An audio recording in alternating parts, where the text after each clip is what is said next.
Yeah, pretty good. Pretty good. After nearly 10 years, Ty Thurgood is finally reunited with his children. It's been a long road to getting those kids back with you. Yeah.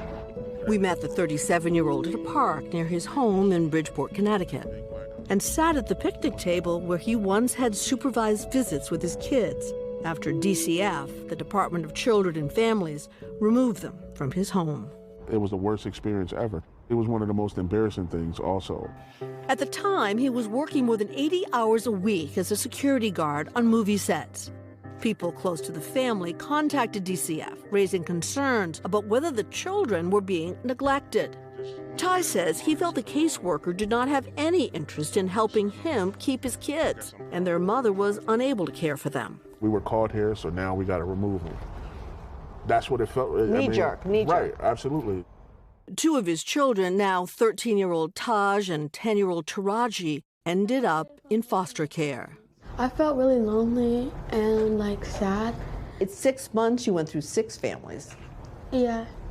Ty would be the first to admit he had a lot to learn about how to be a good dad. He grew up without one.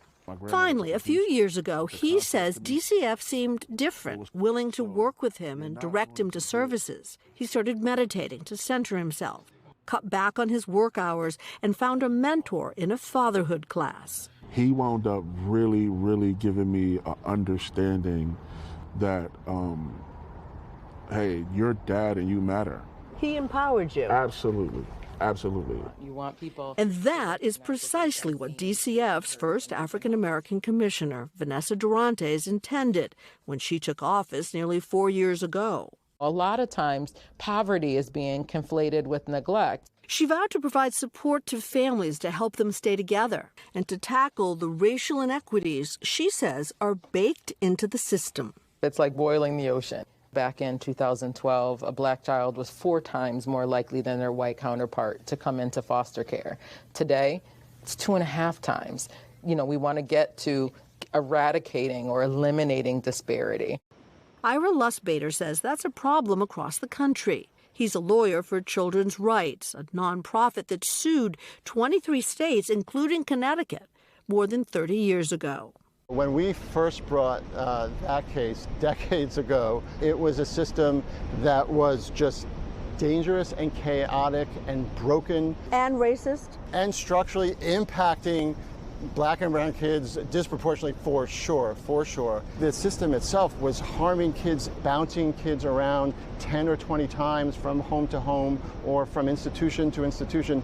But this year, after 3 decades and many changes, a federal judge gave Connecticut's foster care system a clean bill of health. Connecticut has gone from a state that was really a mess when it came to foster care to a bright light.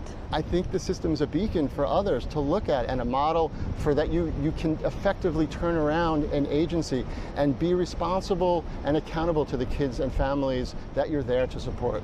Ironically, it was because of that lawsuit that Durantes got hired in 1992. I was one of the first group of social workers that were hired to bring down our caseloads, while at the same time making sure each child was safe. We don't want children to be left in unsafe situations, so we often look at our child and placement numbers in concert with our repeat maltreatment and our recurrence of coming back into care. So how are those numbers right now? Below the national average, both of those, thank you very much, and continuing to trend downward. Today, there are 30% fewer children in Connecticut's foster care system than in 2019, when Durantes became commissioner.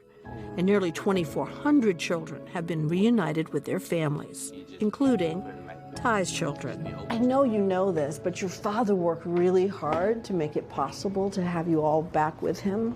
You know that. And if I was to be a father, I wouldn't want to be like him. At that, Ty broke down in tears. It just hit me. You knew what it meant not to have a father. Absolutely. I try to be the person that I know I needed. And so in this story filled with happy surprises, I'm Ty Thurgood, man. Vanessa Durantes' department has now asked Ty to help them train their staff to better support other fathers. Ty's reaction? It's proof of being able to make beauty out of chaos. Was it you that changed or the system that changed? Both. It was both. It seemed like a new system. A new system and a new tie. Of those original 23 states that were sued by children's rights, about half, this is 30 years ago, are still being monitored by the courts. That statement that poverty is often mistaken for neglect is such a powerful line. Well, you pulled out the key. I mean, that is it. And with a little support on the front end, you know, the knee-jerk reaction is to pull the kids. You get a report, pull the kids, because nobody wants to be that social worker who's left a child in place. But in most instances, it's a little support. And the family can stay together. And a lot of credit to Ty to come out and say that. It takes a lot of courage to say what happened to him and then how he's changed. I like the question about what changed, the system or him. That was very interesting. Beautiful story. Thank you, Cynthia. A happy one. Yes. Yay. You know what? Things still work sometimes, and we got to highlight it when they do. Hey, thanks for watching our YouTube channel. Find your favorite recipes, celebrity interviews, uplifting stories, shop our favorite deals, and so much more with the Today app. Download it now.